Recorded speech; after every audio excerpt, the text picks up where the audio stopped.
మొదటగా ఈ పవిత్ర శ్లోకాన్ని భగవద్గీత అధ్యాయము 2 శ్లోకము 17ను పరిశీలిద్దాం. దుఃఖములో మునిగిపోయిన అర్జునుడికి శ్రీకృష్ణుడు ఆత్మ యొక్క శాశ్వత స్వభావం గురించి తన బోధనను కొనసాగిస్తున్నాడు. మొదటగా ఈ పవిత్ర శ్లోకాన్ని భక్తితో విందాం.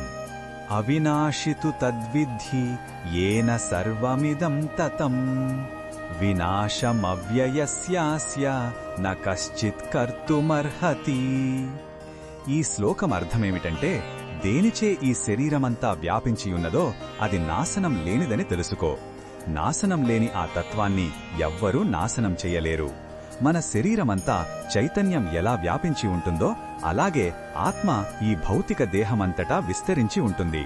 ఆ చైతన్యమే ఆత్మ. కృష్ణ భగవానుడు ఈ విషయంలో మనకు ఏమి చెప్పుతున్నాడంటే, అర్జునా, నువ్వు చూస్తున్న ఈ శరీరాలు తాత్కాలికమైనవే కాని వాటి లోపల ఉన్న ఆత్మ శాశ్వతమైనది, అవినాశి అయినది. దానిని ఏ ఆయుధం నాశనం చెయ్యలేదు, ఏ శక్తి అంతం చెయ్యలేదు. ఈ గొప్ప సత్యాన్ని తెలుసుకో అని కృష్ణుడు స్పష్టంగా చెబుతున్నాడు. భౌతిక ప్రపంచంలో కనిపించే మార్పులకు, నాశనానికి అతీతమైనది ఆత్మ అని ఆయన నొక్కి చెబుతున్నారు. ఈ బోధనను మన దైనందిన జీవితంలో ఎలా ఉపయోగించుకోవచ్చంటే, మనం ఎదుర్కొనే నష్టాలకు, ముఖ్యంగా ప్రియమైన వారిని కోల్పోయినప్పుడు కలిగే దుఃఖానికి ఈ శ్లోకం గొప్ప ఓదార్పునిస్తుంది.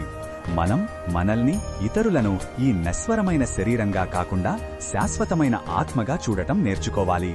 ఈ జ్ఞానం మనకు మరణ భయాన్ని తగ్గించి జీవితంలోని కష్టనష్టాలను ధైర్యంగా, స్థిరచిత్తంతో ఎదుర్కోవడానికి సహాయపడుతుంది.